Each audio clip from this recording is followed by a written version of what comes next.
नमस्कार, आप देख रहे हैं दूरदर्शन किसान। कार्यक्रम हेलो किसान में आप सभी का स्वागत है। मैं हूं आपके साथ मोनालिसा। हेलो किसान एक ऐसा कार्यक्रम है जिसमें हम कृषि क्षेत्र से जुड़े हुए अलग अलग दिन अलग अलग अहम विषय आपके लिए लेकर आते हैं, जिस पर विशेषज्ञ मेहमानों से विस्तार से चर्चा की जाती है ताकि उससे जुड़ी तमाम जानकारी आप तक पहुंच सके और आपकी कृषि उन्नत हो। इसी कड़ी में आज भी कुछ खास विषय हम आपके लिए लेकर आए हैं, लेकिन इस कार्यक्रम में आपकी भूमिका बेहद ही अहम होती है। चूंकि ये लाइव फोन इन कार्यक्रम है तो आप सीधे सीधे टोल फ्री नंबर के जरिए हमारे साथ जुड़ सकते हैं और हमारे विशेषज्ञ मेहमानों से जानकारी हासिल कर सकते हैं। इसके अलावा व्हाट्सएप या ईमेल के जरिए भी आप अपने सवाल हम तक पहुंचा सकते हैं।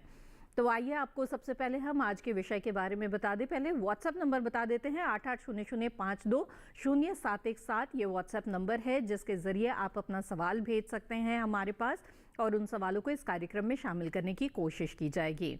आगे बढ़ते हैं, बता दें कि ईमेल के जरिए भी आप अपना सवाल भेज सकते हैं और ईमेल आईडी है hellokisan2015@gmail.com। तो ईमेल के जरिए भी आप अपना सवाल हम तक पहुंचा सकते हैं। और इसके अलावा आपको बता दें कि आप हमारे टोल फ्री नंबर पे कॉल कर सकते हैं। हमारा टोल फ्री नंबर है 1800-113060 और 1800-113061। ये टोल फ्री नंबर है जिसके जरिए आप कॉल कर सकते हैं और बातचीत के दौरान बस टीवी की आवाज़ बंद रखिएगा और सीधे सीधे फोन लाइन के जरिए बातचीत कीजिएगा। इससे बातचीत के दौरान जो रुकावट आती है वो नहीं होगी।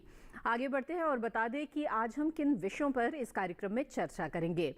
आज जिन विषयों पर चर्चा की जाएगी वो है गन्ने की खेती।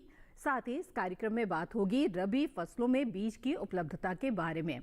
तो ये बेहद ही खास विषय है समय के लिहाज से, तो इन विषयों पर विस्तार से चर्चा करेंगे, जिस पर चर्चा करने के लिए दो बेहद खास मेहमान हमारे साथ जुड़े हुए हैं।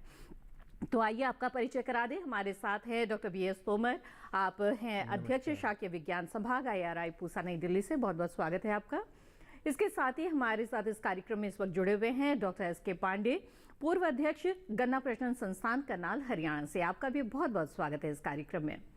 तो आइए बातचीत की शुरुआत करते हैं और रबी फसलों का समय है। ऐसे में डॉक्टर तोमर सबसे पहले समझना चाहेंगे, जानना चाहेंगे आपसे कि कौन कौन सी प्रमुख सब्जियां हैं जो इस सीजन में ली जा सकती हैं।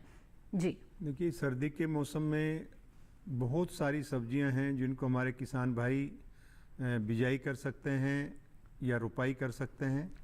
अगर हम उन सब्जी फसलों की बात करें जिनकी किसान भाई सीधे बिजाई कर सकते हैं, उसमें अभी मटर की अगेती जो किस्में हैं उनकी बिजाई का समय अभी आ गया है, क्योंकि पिछले एक सप्ताह में जिस प्रकार से उत्तर भारत में के मैदानी क्षेत्रों में तापक्रम में गिरावट आई है और दिन का तापक्रम 30 डिग्री के आसपास चल रहा है और रात्रि का तापक्रम 17 से 18 डिग्री हो गया है, तो ऐसे में अगेती मटर की बुआई हमारे किसान भाई कर सकते हैं।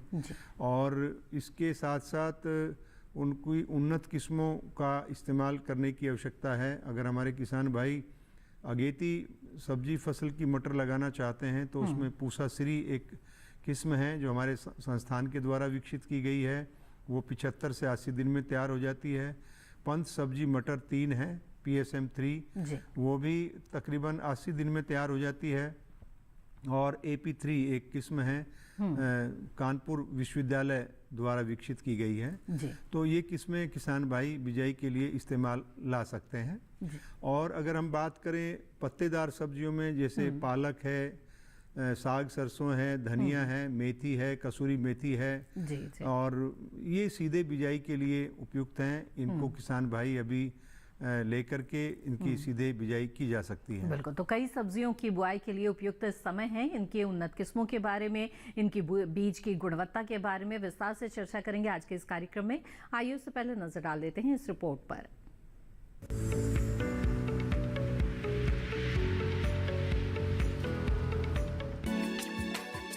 समय रबी फसलों की बुआई का है और खेती के लिए बीजों का काफी महत्व है। इसलिए समय से किसानों को बीज उपलब्ध होना जरूरी है। साथ ही किसान भी बीजों का चयन करने से पहले कुछ बातों का ध्यान रखें, क्योंकि अच्छी गुणवत्ता वाले बीज मजबूत और स्वस्थ फसलों की वृद्धि के लिए जरूरी हैं। बीजों का चयन करते समय अपने इलाके और वहां की परिस्थितियों को ध्यान में रखें और बीज किसी प्रामाणिक जगह से ही खरीदें। छोटे, सिकुड़े और टूटे बीजों में अंकुरण के लिए पोषण कम होता है। इस तरह के बीजों को हटाकर आप स्वस्थ पौध और फसल ही खरीदें। अगर संक्रमित बीजों का उपयोग अगली फसल के लिए किया जाता है तो बीज जनित रोग खेत में पहुंच जाते हैं। इसलिए बीज स्वस्थ पौधों से लें। फसल में कीटों और बीमारियों की रोकथाम के लिए भी अच्छे बीज का चयन जरूरी है। बीजों की गुणवत्ता को सुनिश्चित करने के लिए बीज प्रमाणीकरण का प्रावधान भी है। बीजों की उपलब्धता को लेकर राष्ट्रीय बीज निगम काफी सराहनीय काम कर रहा है। राष्ट्रीय बीज निगम और राज्य बीज निगम सीजन से पहले ही किसानों को बीज उपलब्ध कराने में सहायता करते हैं। निगम के पूरे देश में 11 क्षेत्रीय कार्यालय, 22,000 हेक्टेयर क्षेत्रों में फैले हुए 5 फार्म व 48 प्रक्षेत्र कार्यालय, 30 बीज उत्पादन केंद्र, 107 बीज विपणन केंद्र, 76 बीज संस्करण संयंत्र, 7 वातानुकूलित बीज भंडारण सुविधाएं हैं, जो किसानों को उनकी जरूरत के हिसाब से बीज मुहैया कराने में मदद करते हैं। इन केंद्रों से किसानों को बीज अनुदानित दर पर उपलब्ध हो जाते हैं।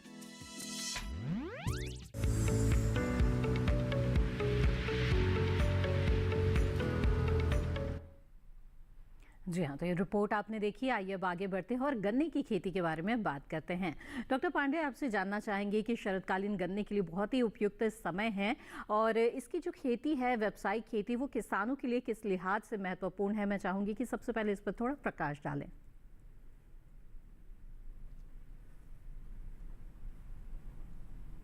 डॉक्टर पांडे, क्या मेरी आवाज मिल रही है आपको?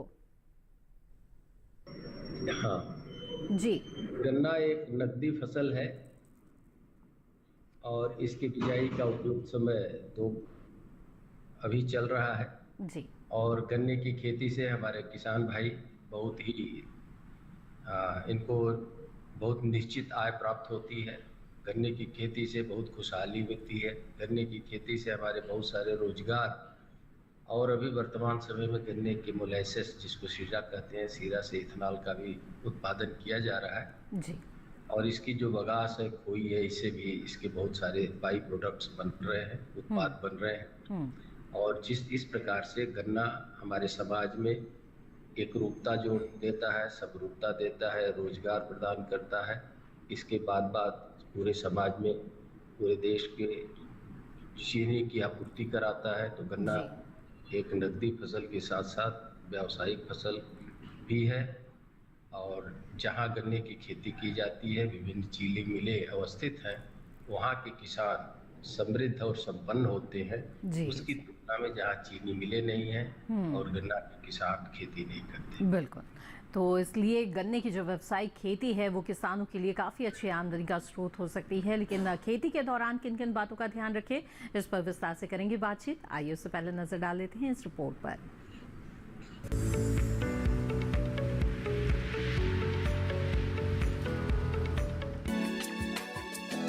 इस समय किसान शरदकालीन गन्ने की बुआई कर सकते हैं।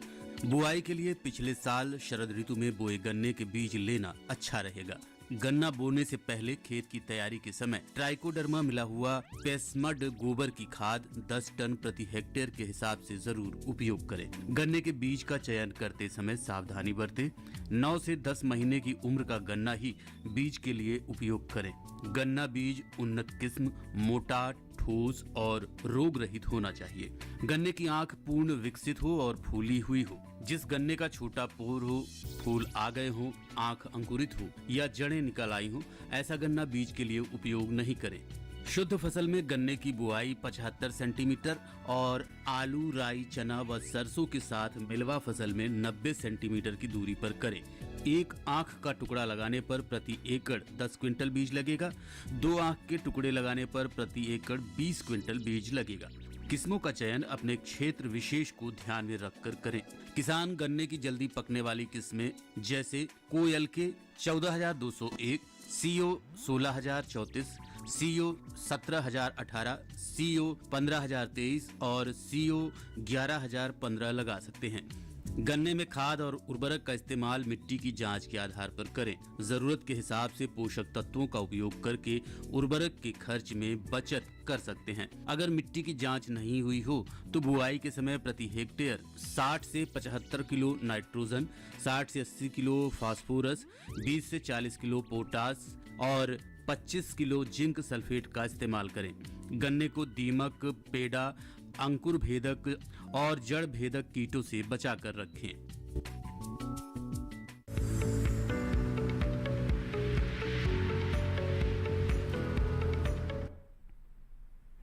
आइए कार्यक्रम में आगे बढ़ते हैं। इस वक्त हमारे पहले कॉलर हमारे साथ जुड़ गए हैं, उनका सवाल यहाँ पर शामिल करते हैं। कन्हैया लाल जी उज्जैन मध्य प्रदेश से हमारे साथ इस वक्त फोन लाइन पर हैं। कन्हैया लाल जी, स्वागत है आपका, पूछिए अपना सवाल। नमस्कार मैडम। जी नमस्कार कन्हैया लाल जी, बताइए क्या जानना चाहते हैं। ये जानना चाहता हूँ कि मटर की जो फसल कौन सी किस्म की लगाना चाहते हैं, लगाना है क्या, तो इसका कृपया निवारण बताइए कि कौन सी फसल। जी जी बिल्कुल, आइए जानते हैं। डॉक्टर तोमर बताएं। आप अपना प्रश्न कन्हैया लाल जी क्या एक बार मटर की किस्म जानना चाह रहे हैं। ओके, धन्यवाद आपका। मटर में दो प्रकार की किस्में होती हैं। एक तो होती हैं अगेती बुआई के लिए जी, और एक होती हैं मध्यम बुआई के लिए। अगेती बुआई के लिए वो किस्में होती हैं जिनकी अवधि 75 से अधिकतम 90 दिन होती है, जिसमें पूसा श्री, अर्कल, पंत सब्जी मटर 3 और AP3 ये 4 किस्में हैं जिनको अगेती बुआई के लिए इस्तेमाल में ला सकते हैं। इसके साथ साथ पूसा प्रगति भी इसी समूह में आती है। और मध्यकालीन या मध्यम बुआई के समय के अनुरूप किस्मों में बॉर्नविला, लिंकन, पंजाब 89, AP1, AP5 ये किस्में जो हैं, पूसा प्रबल, ये जो किस्में हैं ये हैं मध्यकालीन बुआई के लिए, जिनकी बुआई किसान भाई नवंबर के पहले पखवाड़े तक कर सकते हैं। ये बुआई का आदर्श समय है। इस प्रकार ऐसे तो किसान भाई अगर देरी से भी बिजाई करते हैं तो इन मध्यकालीन किस्मों की बिजाई किसान भाई दिसंबर के महीने के अंत तक भी कर सकते हैं जी। लेकिन बेहतर उत्पादन लेने के लिए और इसकी जो फसल अवधि होगी वो होगी 115 से 120 दिन और उसमें तकरीबन 2 से 3 तुड़ाई होंगी। और जो अगेती किस्में हैं उनमें 1 या अधिकतम 2 तुड़ाई होंगी और उसके बाद आप फसल को समाप्त करके दूसरी फसल की बुआई उसमें कर सकते हैं। बिल्कुल। तो कन्हैया लाल जी, जाना आपने मटर की कौन कौन सी अच्छी किस्में हैं और कब इसकी बुआई करनी चाहिए, इससे जुड़ी हुई तमाम जानकारी आपको मिल गई। आइए अब आगे बढ़ते हैं, अगले कॉलर का रुख करते हैं। रमेश जी लखीसराय बिहार से इस वक्त हमारे साथ फोन लाइन पर हैं। रमेश जी, स्वागत है आपका, पूछे अपना सवाल। जी नमस्कार। जी नमस्कार रमेश जी, आपकी आवाज़ बहुत धीमी मिल रही है, कृपया थोड़ा तेज बोले, बताइए। सब्जी मटर से समझिए, सब्जी मटर में हम खेती यानी राई का कर सकते हैं कि नहीं? और जी, कितने सरसों फसल फसल के बारे में आप जानना चाह रहे हैं। हेलो जी जी बताइए। जी, सब्जी मटर के साथ हम राई की खेती कर सकते हैं कि नहीं? अच्छा, सब्जी मटर के साथ राई की खेती कर सकते हैं कि नहीं, ठीक है। डॉक्टर तोमर। निश्चित रूप से आप राई के साथ, सरसों के साथ मटर की खेती कर सकते हैं, जो हमारी अगेती किस्में हैं, क्योंकि वो कम समय में तैयार हो जाती हैं। अन्यथा सरसों के साथ मुख्य फसल मध्यकालीन को लगाने की मैं सिफारिश नहीं करूंगा, क्योंकि साग सरसों का जो फैलाव है या वृद्धि का जो समय हो बहुत तेज़ी से वृद्धि होती है। 40-45 दिन में बुआई के बाद वो इसको खेत को ढक लेती है। तो इस प्रकार से इनको मिश्रित खेती के रूप में लगाना ज़्यादा लाभकारी नहीं रहेगा। अगर आप लगाना ही चाहते हैं तो फसल अंतरण को बढ़ावा देना पड़ेगा। अच्छा। ताकि सरसों के वृद्धि काल और पुष्पन के दौरान मटर को पर्याप्त मात्रा में धूप उपलब्ध हो जाए दूसरी बात ये है कि ये जो आपका कॉम्बिनेशन है इसलिए भी उपयुक्त नहीं रहता। सरसों को कम से कम बुआई के बाद पहला पानी 35 से 40 दिन बाद आवश्यकता होती है, जबकि हम मटर में पहला पानी देने की सिफारिश तब करते हैं जब उसमें 50% से अधिक फूल बन जाएं और फलियां बन जाएं, और उसमें अधिकतम हम 2 पानी की आवश्यकता होती है या फसल की जल मांग कम होती है और सरसों की जल मांग अपेक्षाकृत अधिक होती है। अच्छा। इसलिए दोनों फसलों के बीच में तालमेल अच्छा नहीं बनता है, तो ऐसे में उपज दोनों ही फसलों की प्रभावित होगी। तो इन बातों को ध्यान में रखते हुए मैं अपने किसान भाई को ये कहना चाहूँगा कि आप उपयुक्त निर्णय लें। जी बिल्कुल। तो रमेश जी, उम्मीद है आपके सवाल का जवाब मिल गया होगा। आइए अब रुक करते हैं अगले कॉलर का। नईमुद्दीन जी झांसी उत्तर प्रदेश से हमारे साथ हैं। नईमुद्दीन जी, स्वागत है आपका, पूछे अपना सवाल। नमस्कार मैम। जी नमस्कार, बताएं। जी, मेरा निवेदन यह है, फाउंडेशन बीज महंगा है प्रमाणित बीज की अपेक्षा। फाउंडेशन बीज ज्यादा महंगा होता है, तो जी। प्रमाणित बोए या फाउंडेशन बोए और उसको कितने साल तक बोते रहें ताकि हमें उत्पादन वही और गुणवत्ता प्राप्त होती रहे। धन्यवाद। जी डॉक्टर। नईमुद्दीन जी, आपका प्रश्न बहुत ही अच्छा प्रश्न है और इसमें मैं आपको थोड़ा सा इसकी पृष्ठभूमि बताना चाहूँगा। हमारे देश में बीज की 3 क्लास होती हैं, ब्रीडर सीड और फाउंडेशन सीड और प्रमाणित बीज। तो किसान भाइयों को हम बुआई के लिए बताते हैं कि आप प्रमाणित बीज का इस्तेमाल करें। फाउंडेशन सीड निश्चित रूप से महंगा होगा क्योंकि उसका उत्पादन जो ब्रीडर सीड है उससे किया जाता है जी। और ब्रीडर सीड से जो बना हुआ बीज होता है उसको और ज़्यादा मात्रा में वृद्धि करने के लिए, उसकी मात्रा में ज़्यादा बनाने के लिए हम प्रमाणीकरण करा करके प्रमाणित बीज बनाते हैं। तो बेहतर होगा आप प्रमाणित बीज का इस्तेमाल करें, वही आपके लिए उपयुक्त रहेगा। दूसरी बात जो आपने कही कि हम जो कितने समय तक एक बीज को इस्तेमाल कर सकते हैं, जी। तो जैसे मैं उदाहरण के तौर पे बताना चाहूँगा, मटर है, स्वयं परागित फसल है, गेहूँ एक स्वयं परागित फसल है, मसूर है, ये एक स्वयं परागित फसल है। इनमें अगर आप एक बार उन्नत किस्म का बीज लेते हैं तो उसको 3 से 5 साल तक आप उसका इस्तेमाल पुनः कर सकते हैं। लेकिन यहाँ सावधानी आपको ये रखनी होती है कि आप जब उसकी फसल की व्यावसायिक खेती करते हैं, कटाई के दौरान आपको उसमें से कुछ अवांछनीय पौधे निकालने पड़ेंगे और आपको जो है सही समय पे बुआई करना पड़ेगा और उसमें रोग और नियंत्रण को भी देखना पड़ेगा। और कटाई के समय विशेष रूप से कटाई और गाही के सामने किसी प्रकार का भौतिक मिश्रण एक किस्म का दूसरी किस्म के साथ ना हो, ताकि उसकी अनुवांशिक शुद्धता बनी रहे। तो इस प्रकार से आप जो स्वयं परागित फसलें हैं उनको 3 से 5 साल तक इस्तेमाल कर सकते हैं, और जो परपरागित फसलें हैं जिसमें आपका बहुत सारी प्याज हैं, गाजर हैं, बीज उत्पादन के माध्यम से बोल रहा हूँ, और जो आपकी सरसों है या और दूसरी फसलें सर्दी के मौसम में आती हैं, उनके अंदर आप प्रति वर्ष या 2 से 3 साल कर सकते हैं अगर आप पृथक्करण दूरी का ध्यान रखते हैं। अन्यथा आपको हर वर्ष उन्नत किस्म का नया बीज लेकर के ही अपनी फसल की बुआई करनी चाहिए। बिल्कुल। तो नईमुद्दीन जी, जाना आपने कि प्रमाणित बीजों का चुनाव करना चाहिए और साथ ही बीज का इस्तेमाल आप कब तक कर सकते हैं। आगे बढ़ते हैं, अगले कॉलर से बात करते हैं। नंदस्वरूप मिश्रा जी बाराबंकी उत्तर प्रदेश से इस वक्त हमारे साथ फोन लाइन पर हैं। नंदस्वरूप जी, स्वागत है आपका, पूछे अपना सवाल। नमस्कार सर, मैं ये चाहता हूँ कि गन्ने की दवाई हम लोग करते हैं शरतकालीन में, जो हमारा अवशेष होता है, पुआल होता है, कोई अवशेष होते हैं, तो उसको दवाई करने के बाद लोग उसको से पूरी देते। तो ऐसी दशा में अगर हमें कोई फसलों का विद्युतीकरण करना है तो हम किस प्रकार से करें? नंदस्वरूप जी, आप अपना सवाल कृपया दोबारा दोहरा सकते हैं? आप जरा धीरे बोले और थोड़ी तेज आवाज में बोले। जी हाँ, मैं जानना ये चाहता हूँ गन्ने की बुआई करने के बाद जो अवशेष जो होते हैं पुआल वगैरह, उससे पूरा खेत को उससे ये होता है कि हमारे खेत में नमी बरकरार है और नीचे से कोई खास निकलने है, उसमें विद्युतीकरण करना है, फसल की विद्युतीकरण करना है, तो कौन सी फसल को मिलवा फसल मिला? ठीक है, डॉक्टर पांडे। जो आपने नंदकिशोर मिश्रा जी बताया है मल्चिंग के बारे में कि पत्ती के ढकने से क्या क्या फायदा होता है, सर्वथा उचित है, सही है। अब रही बात कि गन्ना की खेती वाइड स्पेस चौड़ी पत्ती विधि के द्वारा की जा रही है, तो उसमें आप अंतः फसल के रूप में अगर लेना चाहते हैं तो इस जितनी सब्जियां हैं रबी की, लत्ती वाली सब्जियों को अभी छोड़कर सभी सब्जियों की खेती कर सकते हैं।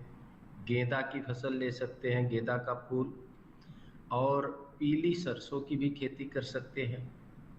गेहूँ, मसूर, चना, ये सब भी खेती कर सकते हैं। इसमें बहुत सारी मेहनत की आवश्यकता पड़ती है, जो किसान भाई काफ़ी तत्पर रहते हैं, अंतर फसल के रूप में ज़्यादा से ज़्यादा फसल ले सकते हैं। जी बिल्कुल नंदस्वरूप जी, उम्मीद है आपके सवाल का जवाब मिल गया होगा। इसी तरह से गन्ने की खेती और रबी फसलों की बीज उपलब्धता के बारे में हमारी बातचीत जारी रहेगी। आप भी अपने सवालों के साथ इस कार्यक्रम में हमारे साथ जुड़ सकते हैं, लेकिन फिलहाल वक्त तो चला है एक छोटे से ब्रेक का। जल्द हाजिर होंगे, आप बने रहें दूरदर्शन किसान पर।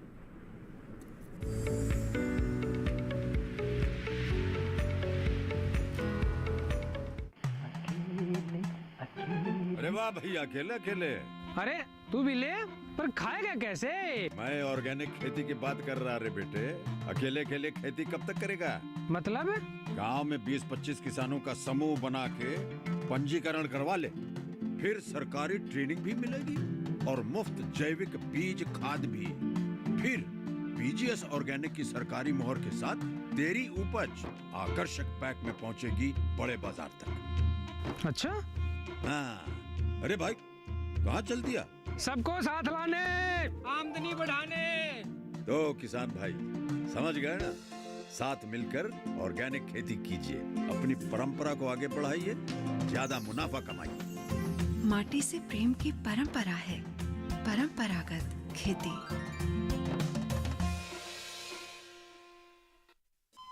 अरे सुन तो। मुझे क्या सुनाना चाहते हो? जो सुनाओ मेरी सौतन को। किसको? अरे वही तुम्हारा मोबाइल फोन, जिससे सुबह शाम दिन रात चिपके रहते थे और कहते थे किसान कॉल सेंटर से बातें हो रही हैं। अच्छा ये बात है। हाँ, क्यों? क्या हुआ? अब बात नहीं होती क्या? अब तो झट से बात हो जाती है। ऐसा क्या? हाँ, अब तो ज्यादा लाइनें और खास तकनीक के कारण खेती के माहिरों से तुरंत बात हो जाती है। और अगर कभी लाइन व्यस्त हो तो अपनी समस्या फोन पर रिकॉर्ड करा दो, वहाँ से फोन आ जाता है और समस्या की हल का मैसेज भी आ जाता है। ये देखो आ गया। अरे वाह, इसका मतलब इंतजार की घड़ी अब खत्म। हाँ। तभी मैं सोचूं कि आजकल मुझ पर इतना प्यार क्यों आ रहा है। कृषि संबंधी समस्याओं का अपनी भाषा में तुरंत हल पाने के लिए पूरे भारत में किसी भी फोन से हेल्पलाइन नंबर पर संपर्क करें। किसानों का दोस्त किसान कॉल सेंटर।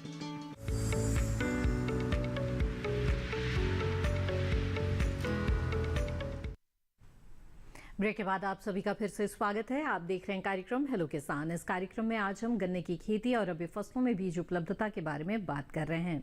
इस वक्त हमारे साथ एक कॉलर जुड़े हुए हैं, आइए सीधे उनका रुख करें। राम आश्रय जी लखीमपुर खीरी उत्तर प्रदेश से हमारे साथ फोन लाइन पर हैं। राम आश्रय जी, स्वागत है आपका, बताइए क्या जानना चाहते हैं? हेलो राम आश्रय जी, क्या मेरी आवाज मिल रही है आपको? हाँ हाँ जी जी जी, आप अपना सवाल पूछ सकते हैं, बताएं।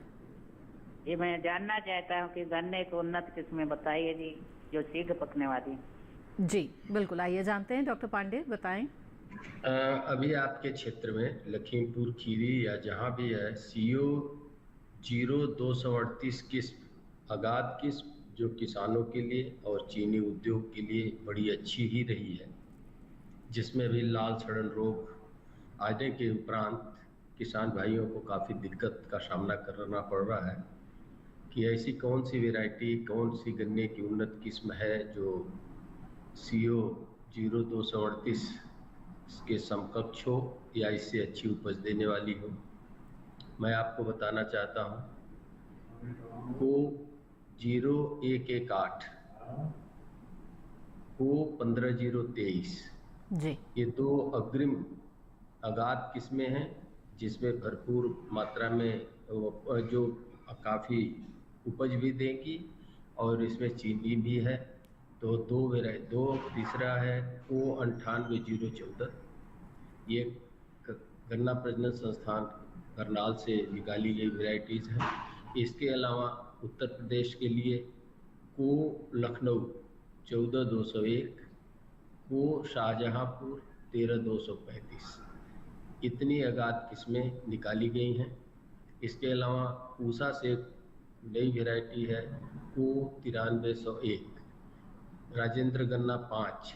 इन सब गन्ने की किस्मों में से किसी का भी आप चयन करके अच्छी उपज और अच्छी चीनी हमारे उद्योग वाले भाई अच्छी चीनी प्राप्त कर सकते हैं। बिल्कुल। तो राम मास्टर जी, जाना आपने गन्ने की कौन सी उन्नत किस्मों का चुनाव आप कर सकते हैं। आगे बढ़ते हैं, अगले कॉलर हमारे साथ जुड़ गए हैं श्याम सुंदर त्रिपाठी जी, गोरखपुर उत्तर प्रदेश से। श्याम सुंदर जी, स्वागत है आपका, पूछे अपना सवाल।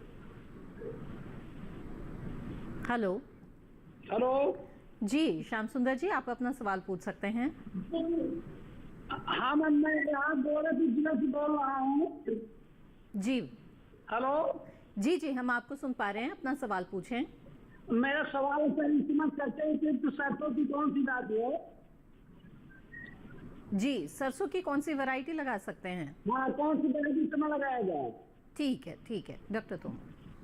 देखिए, अभी सरसों की बुआई का बहुत ही आदर्श समय है और मैं कहना चाहूँगा कि आप हमारे संस्थान की किस्म है पूसा विजय, आप उसको लगा सकते हैं।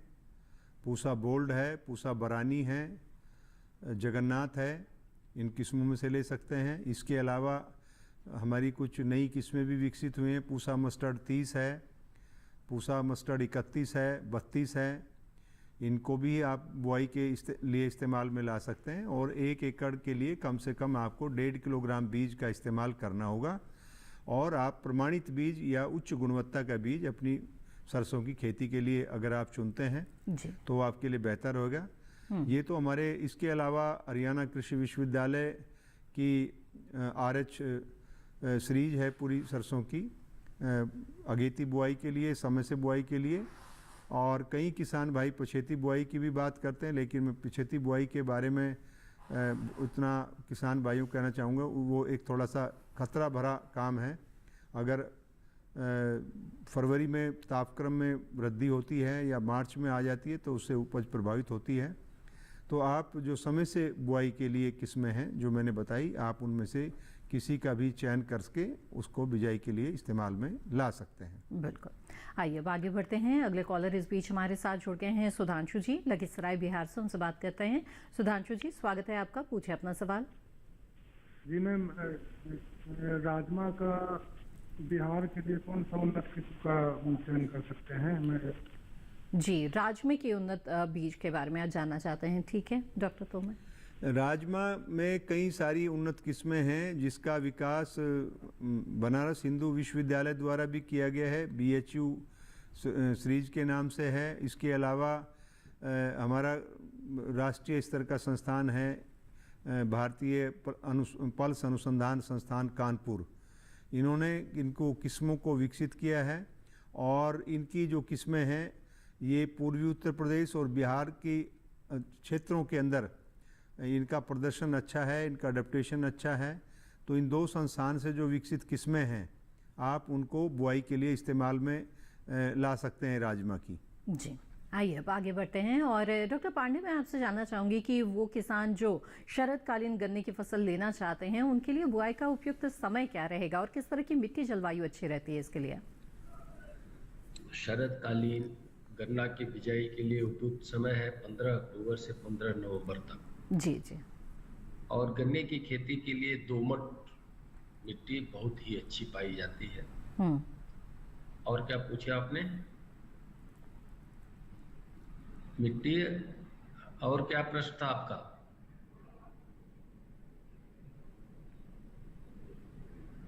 जी डॉक्टर पांडे, आपने क्या पूछा था? मिट्टी और उपयुक्त जलवायु कैसी रहती है शरदकालीन गन्ने के लिए? शरदकालीन जलवायु जो अभी जो 15 अक्टूबर से 15 नवंबर तक का जो तापमान होता है उसमें गन्ना के प्रचुर मात्रा में जमाव के लिए बड़ा ही उपयुक्त होता है। जी जी। और जो उत्तर भारत की और दक्षिण भारत की दोनों जलवायु गन्ना के लिए उपयुक्त है, इसलिए पूरे देश में गन्ने की खेती की जाती है। जी। और 15 अक्टूबर से 15 नवंबर के बाद तापमान कम हो जाने के नाते जमाव कम होता है, इसलिए किसान भाइयों को सलाह दी जाती है कि 15 नवंबर के बाद न गन्ने की पेड़ी लें और न गन्ने की बिजाई करें। ठीक है, तो गन्ने की खेती के बारे में और भी विस्तार से जानेंगे आगे। इस बीच हमारे साथ कॉलर जुड़ के उनका सवाल लेते हैं। शिव वर्मा जी इस वक्त हमारे साथ फोन लाइन पर हैं। शिव जी, स्वागत है आपका, पूछे अपना सवाल। जी बताएं। जी जी जी मैडम, मैं पूछ रहा हूँ सरसों खेती में कौन से दाने लगाए जाए, काले वाले या पीले वाले मैडम? जी देखिए, सरसों में रंग के आधार पे बुआई करने का तरीका ठीक नहीं माना जाता। आपको ये देखना है कि आपको बाज़ार में किस के अच्छे भाव मिलेंगे। जैसे आजकल बहुत सारे लोग पीली सरसों की बात करते हैं, तो उनके मन में एक अभिधारणा है कि पीली सरसों का जो तेल होता है वो अच्छी गुणवत्ता का होता है। निश्चित रूप से सरसों का तेल गुणवत्ता के हिसाब से बहुत ही अच्छा माना जाता है और इसके अंदर जो हैं वो सारी आवश्यक चीज़ें उपलब्ध हैं जो काली में भी हैं और पीली में भी हैं। लेकिन उपज के दृष्टिकोण से अगर आप देखते हैं तो काले रंग की सरसों या ब्राउन कलर की सरसों की पैदावार भी ज़्यादा होती है और उनका बाज़ार मांग भी अच्छा है और उनमें तेल की मात्रा भी अधिक होती है। जी। तो गुणवत्ता तो दोनों में लगभग एक जैसी होती है, लेकिन बीज की उपज और उपज का बाज़ार में बेहतर मूल्य और तेल की मात्रा वो काली और इस जो भूरे रंग की सरसों, ब्राउन कलर की सरसों हैं, इनमें अधिक होता है।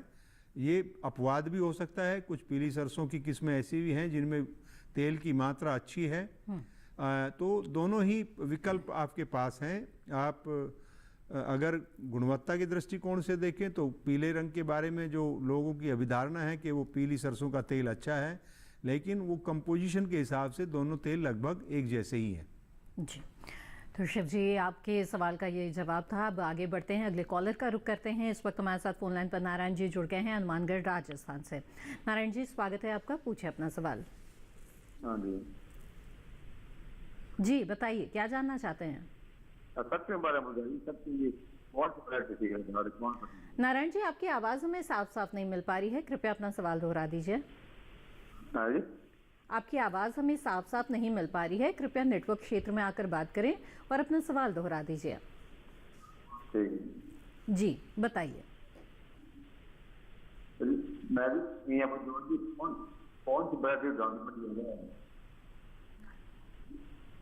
जी किस फसल के बारे में जानना चाहते हैं?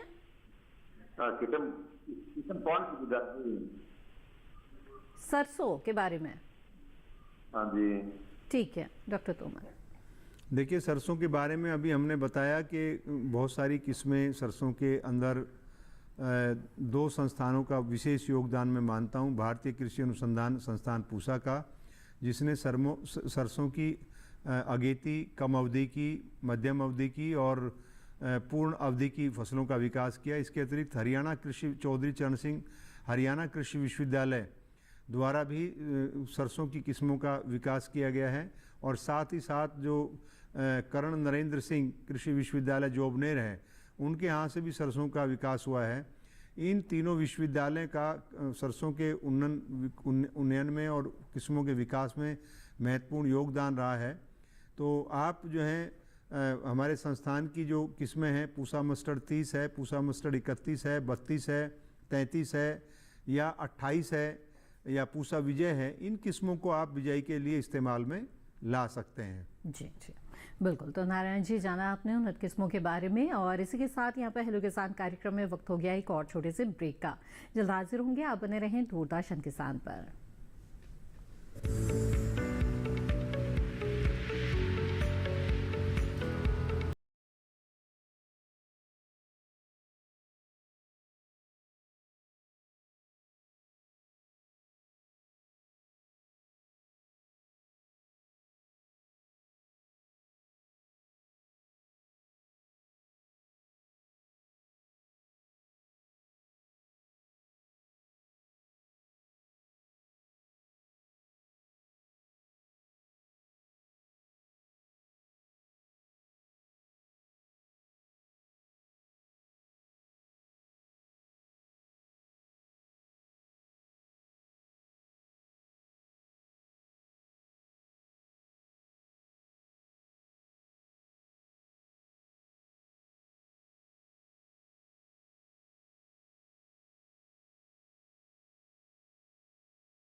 ब्रेक के बाद आप सभी का फिर से स्वागत है कार्यक्रम हेलो किसान में, जिसमें आज हम गन्ने की खेती और रबी फसलों में बीज उपलब्धता के बारे में बात कर रहे हैं। इस वक्त हमारे साथ एक कॉलर जुड़ गए हैं, आइए उनका रुख करते हैं। मोहम्मद इरशाद हुसैन जी इस वक्त हमारे साथ छत्तीसगढ़ से जुड़े हुए हैं।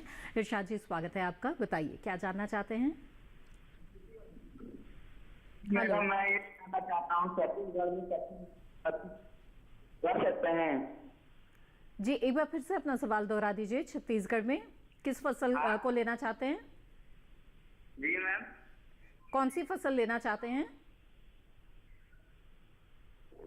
अभी बढ़िया कौन सा रहेगा सर बीच में? जी, सरसों से जुड़ा हुआ आपका सवाल है, ठीक है। डॉक्टर तोमर बताएं। देखिए, छत्तीसगढ़ सरसों के लिए कोई बहुत हमारा कन्वेंशनल क्षेत्र नहीं है। अगर आप देखेंगे सरसों की खेती बड़े मात्रा में, बड़े क्षेत्रफल में राजस्थान के अंदर, मध्य प्रदेश में, हरियाणा में, यूपी में होती है। तो आपका जो क्षेत्र है वो सरसों के लिए उतना उत्पादकता देने वाला क्षेत्र नहीं है। फिर भी मैं आपको बताना चाहूँगा, जो हमारे संस्थान की किस्में हैं उनको आप अपने क्षेत्र में बिजाई के लिए इस्तेमाल में ला सकते हैं, जिसमें आप पूसा विजय लगा सकते हैं, पूसा मस्टर्ड 28 लगा सकते हैं, पूसा मस्टर्ड 30 लगा सकते हैं। और इसके अलावा जो पुरानी हमारी किस्में हैं जिनकी एडेप्टेशन बहुत अच्छी रही है, चाहे पूसा बोल्ड हो, बरानी हो, जगन्नाथ हो या तारक हो, पूसा महक हो, जो इनमें कुछ किस्में जैसे पूसा महक है, तारक हैं, ये कम अवधि की हैं।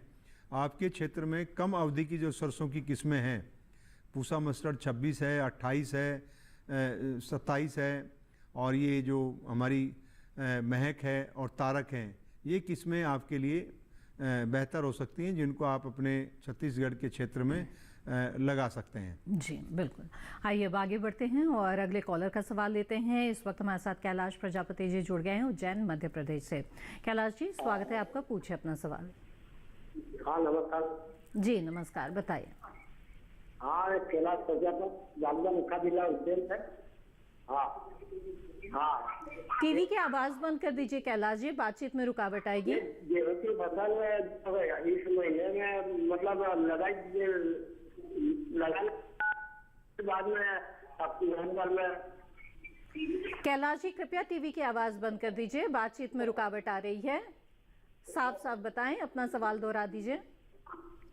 आप गेहूं की फसल लगाना चाहते हैं? कौन सी फसल लगाना चाहते हैं? हाँ गेहूं की फसल लगाना चाहते हैं, तो इसकी पैदावार कितनी दे सकती है? जी डॉक्टर तोमर। देखिए मतलब ये गेहूं की फसल हम लगाना चाहते हैं, तो कौन सी किस्मों की लगाए तो ठीक है, आइए जानते हैं। देखिए, गेहूं मध्य प्रदेश की एक महत्वपूर्ण फसल है और उज्जैन इंदौर का जो क्षेत्र है वो गेहूं की बेहतर उत्पादकता के लिए जाना जाता है। जो मेरी जानकारी है, यहाँ पे प्रचुर मात्रा में जो हमारा ड्यूरम व्हीट है, जो किस्में हमारे भारतीय कृषि अनुसंधान संस्थान का जो क्षेत्रीय अनुसंधान केंद्र है उसके द्वारा विकसित की गई हैं, या IIWR गेहूं पे काम करने वाला एक भारतीय कृषि अनुसंधान परिषद का संस्थान है, उनके द्वारा विकसित किस्में हैं। ये किस्में आपके क्षेत्र के लिए बहुत अच्छी हैं। इसके अलावा जहाँ तक बात है उत्पादकता की, जो आपने कही उत्पादकता एक ऐसा विषय है जिसका परिणाम आपकी किस्मों के चयन, समय की बुआई, फसल प्रबंध और वातावरण की परिस्थितियों के ऊपर निर्भर करता है। हमारे देश में औसत पैदावार आप गेहूं की देखते हैं कि औसत जो अच्छा किसान है वो कम से कम 1 एकड़ में 20 क्विंटल तक की उपज ले लेता है, और जो अच्छे किसान हैं वो 25 से 27 क्विंटल तक भी ले लेते हैं, कोई किसान 30 क्विंटल भी ले लेता है। तो ये सारा का सारा जो विषय है ये है किस्म का योगदान, बीज की गुणवत्ता, समय पर कौन से समय के लिए आपने बुआई की है। जो हमारी नवंबर की जो बुआई की किस्में हैं, जो नवंबर के पहले पखवाड़े में बुआई जिनकी होती है, उनकी उत्पादकता अन्य किस्मों जो मध्य देरी से पछेती बुआई के लिए उपयुक्त हैं उनकी अपेक्षा जो समय से बुआई होने वाली किस्में हैं, जैसे HD 2967 है, 3086 है, या अभी हमारे संस्थान के द्वारा 3226 है, और अभी एक नई किस्म आई है इम्प्रूव्ड 2967 के लिए 3406, ये ऐसी किस्में हैं जो बहुत सारे रोगों के प्रति रोगरोधी हैं और उनमें जो हमारा येलो रस्ट है या ब्राउन रस्ट है ये नहीं आता है और उससे जो नुकसान होता है वो इससे बचता है। इससे हमारी बेहतर उत्पादन औसतन आप इनकी उज्जैन और इंदौर की अगर मैं बात करूं तो अगर आपका प्रबंधन अच्छा है तो आप 25 क्विंटल का एवरेज पैदावार प्रति एकड़ अपने गेहूं की फसल से ले सकते हैं। कैलाश जी बिल्कुल, आइए अब आगे बढ़ते हैं, अगले कॉलर का रुख करते हैं। कैलाश नागर जी इस वक्त राजगढ़ अब मध्य प्रदेश से हमारे साथ फोन लाइन पर हैं। जी कैलाश जी, स्वागत है आपका, पूछे अपना सवाल। जी सर। जी बताएं। टीवी की आवाज बंद कर दीजिए कैलाश जी। हाँ मैडम। कृपया टीवी की आवाज बंद कर दीजिए और अपना सवाल पूछिए। मेरा सवाल ये है कि गेहूं की फसल बोने का उचित समय क्या है? जी बताएं डॉक्टर तोमर। देखिए, गेहूं की अगर बुआई के आधार पे हम देखें, बुआई के समय के आधार पे समय से बुआई और पछेती बुआई, ये दो प्रमुख समूह हैं। जहाँ अगर हम बात करते हैं मध्य प्रदेश की तो हम कहेंगे कि समय से बोए जाने वाली किस्मों की बुआई आपको करनी है, जिसमें पूसा संस्थान द्वारा विकसित HD 2967, HD 3086, HD 3226 और HD 3406 या अन्य किस्में जो विकसित हैं। इसके अतिरिक्त जो हरियाणा कृषि विश्वविद्यालय की भी कई सारी किस्में हैं, WH 711 है, इसके अलावा DWR की किस्में हैं। वो किस्म विशेष को आपको देखना है कि आपके मध्य प्रदेश के नरसिंहगढ़ क्षेत्र में कौन सी किस्म जो है बेहतर है। इसके अलावा और बहुत सारी ऐसी कंपनियां हैं जो अनुसंधान में लगी हुई हैं, वो भी आपके क्षेत्र में अपने बीज वितरण का कार्य करती हैं। तो जो भी आपके क्षेत्र में बेहतर गुणवत्ता का बीज उपलब्ध हो, समय से बुआई करने पे आप बेहतर पैदावार ले सकते हैं या अधिकतम पैदावार समय से बुआई, यानी कि नवंबर का पहला पखवाड़ा आप ले सकते हैं। 15 नवंबर से 25 नवंबर का जो समय है वो सबसे आदर्श माना जाता है और थोड़ा जल्दी बुआई कर लेते हैं, फसल को बढ़वार के लिए अधिक समय मिलता है, तो उससे अगेती बुआई करके हम 2 से 3 क्विंटल की अतिरिक्त उपज में वृद्धि कर सकते हैं। जी, तो कैलाश जी जाना आपने कि किस समय आप गेहूं की बुआई कर सकते हैं और इससे जुड़ी हुई और भी जानकारियां हासिल हुई। व्हाट्सएप के जरिए बहुत सारे सवाल आ रहे हैं, आइए सवालों को शामिल करते हैं। विकास यादव जी ने बरेली उत्तर प्रदेश से सवाल पूछा है कि गन्ने की रुपाई के बाद रोग और कीट प्रबंधन कैसे करें। डॉक्टर पांडे बताएं। डॉक्टर पांडे, क्या मेरी आवाज मिल रही है आपको? जी, आवाज मिल रही है। विकास जी ने सवाल पूछा है गन्ने में रोग व कीट प्रबंधन के बारे में बुआई के बाद। गन्ने में ये तो विषय बहुत बड़ा है, लेकिन बुआई के बाद की बात इन्होंने किया है। तो बुआई के बाद ही गन्ने में कीट और रोग प्रबंधन की व्यवस्था करते हैं। तो मैं बताना ये चाहूँगा कि बुआई का जो उचित समय चल रहा है, आगे आने वाले कीटों के नियंत्रण के लिए खेत में ट्राइकोडर्मा अंतिम जुताई के समय गोबर में मिलाकर 8 से 10 किलोग्राम प्रति एकड़ अंतिम जुताई के समय मिला दें। इसमें मृदा जनित फफूंद लगने वाली, जो फफूंदों से बीमारी होने वाली होगी, उनका प्रबंधन होगा। नीम की खल्ली अगर उपलब्ध है तो नीम की खल्ली खेत में डालें। विशेष परिस्थिति में नहीं है तो हम कीटनाशी रसायनों की तरफ रुख करते हैं। तो गन्ने की बिजाई के बाद उसकी पोरियों पर, जब नालियों में पोरियों को बिछा दिया जाता है, तो उसके ऊपर इमिडाक्लोप्रिड नामक एक दवा है, कीटनाशक रसायन है। इसकी 1 मिलीलीटर मात्रा प्रति लीटर पानी में मिलाकर, मतलब 300 लीटर पानी में मिलाकर पोरियों के ऊपर गिरा दें। जी, ठीक। और पोरियों को बिजाई करने से पूर्व थायोफिनेट मिथाइल 1 ग्राम प्रति लीटर पानी में घोल मिलाकर 20 से 25 मिनट गन्ने की पोरियों को डुबाया जाता है। जी। बिजाई से पहले से ही हम आने वाले रोगों और कीटों की रोकथाम के हेतु बिजाई से पहले बीज शोधन, भूमि शोधन। तो डॉक्टर पांडे, आपसे बीज शोधन के बारे में भी आगे इस कार्यक्रम में जानेंगे। इस बीच हमारे साथ एक कॉलर जुड़ गए, उनका सवाल ले लेते हैं। सुरेश जी मेरठ उत्तर प्रदेश से इस वक्त हमारे साथ फोन लाइन पर हैं। जी सुरेश जी, बताइए क्या जानना चाहते हैं। पिछले के बारे में बोल रही गन्ने सारे कर देंगे, छोटे हो जाए बड़े बड़े जाए, क्या हो जाए? गन्ने छोटे बीज कैसा पता नहीं। आपका प्रश्न साफ नहीं हुआ, स्पष्ट। आप अपना प्रश्न दोहराएं सुरेश जी। मैं सर ये कहना चाहूंगा, कहीं बहुत बड़ी गन्ने हो जा, और मैं कहीं देख पा रहा था एक जगह, तो वहाँ बहुत बड़े बड़े गन्ने थे और बहुत मोटे मोटे थे।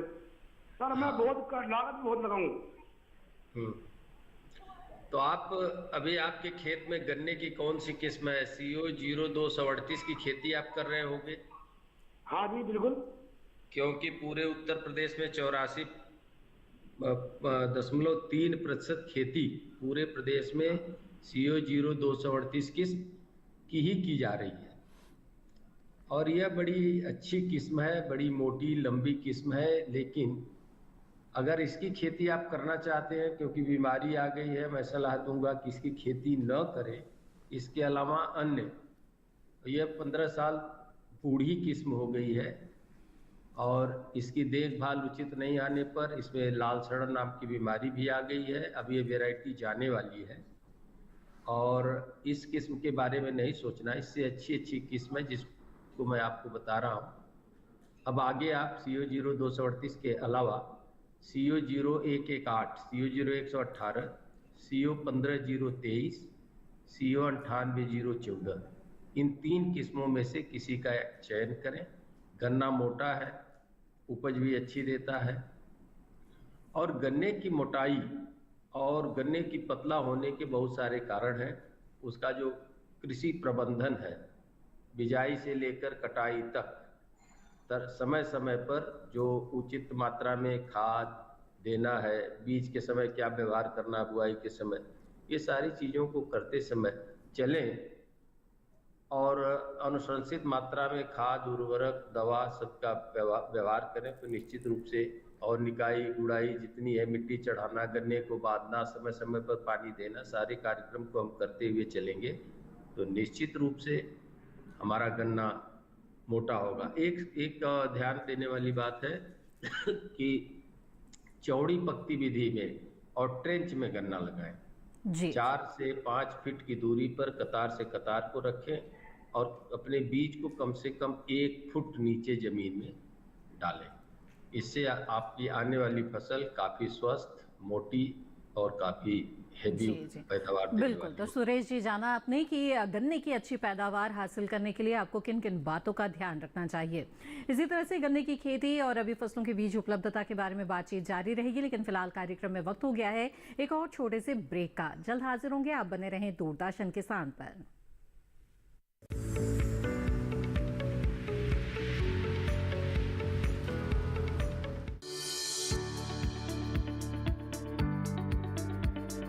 कृषि और पशुपालन है एक दूसरे के पूरक। घर आंगन से लेकर व्यावसायिक फार्म तक, मुर्गी पालन से लेकर रेगिस्तान के जहाज तक, बीमारियों से अब पशुपालक ना हो परेशान। विशेषज्ञ करेंगे आपकी समस्या का समाधान। जुड़िए हमसे, पूछिए अपने सवाल। ईमेल के जरिए भी आप हमारे साथ जुड़ सकते हैं। हमारी ईमेल आईडी है ddkisanapc@gmail.com।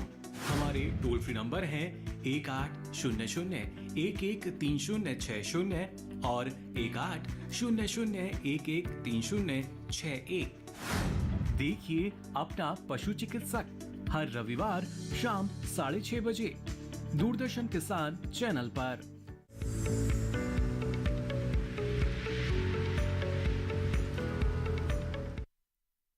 ब्रेक के बाद आप सभी का फिर से स्वागत है। आप देख रहे हैं कार्यक्रम हेलो किसान। इस वक्त कार्यक्रम में हमारे साथ एक कॉलर जुड़े हुए हैं, आइए सीधे उनसे बातचीत करते हैं। गौतम जी यमुनानगर हरियाणा से इस वक्त हमारे साथ फोन लाइन पर हैं। गौतम जी, स्वागत है आपका, पूछे अपना सवाल। हेलो जी, बताएं। नमस्कार जी नमस्कार गौतम जी, क्या जानना चाहते हैं? टीवी की आवाज़ बंद कर दीजिएगा गौतम जी। जी जी सर। जी बताएं। मैम मुझे गन्ना है जो पक जाता है ना, तो लास्ट में 8 मंथ की करीब इसके ऊपर पत्ते झड़ जाते हैं। गौतम जी, आपकी आवाज़ साफ साफ नहीं मिल पा रही है, कृपया नेटवर्क क्षेत्र में आकर बात करें। गन्ने के बारे में जानना चाह रहे हैं? जी जी जी। जो हमारा गन्ना है जो उसमें पकाई की जब उसकी कटाई करते हैं तो उसकी पत्तियां सूख जाती है। अच्छा, पत्तियां सिकुड़ने लगती है, जो समस्या आ रही है? सूख जाती है मतलब। अच्छा, सूख जाती है, ठीक है। जी। कटाई के समय जी जी। हाँ जी जी। देखो गन्ने की पत्तियों में सिकुड़ने का, आपस में उलझने की एक बीमारी होती है, जिसमें एक गन्ने की पत्तियां आपस में उलझ जाती हैं या कभी कभी अगल बगल के गन्नों की पत्तियां आपस में उलझ जाती हैं, जिससे गन्ने की बढ़वार और पत्तियों के क्षतिग्रस्त हो जाने से पत्तियां ही भोजन बनाती हैं गन्ने का। उस समय इस तरह के उलझाव को हम कोक्का बोइंग नामक एक बीमारी है जो फफूंदजनिक है, उसके चलते यह बीमारी होती है, पत्तियां उलझ जाती हैं। तो इसको नियंत्रण करने के लिए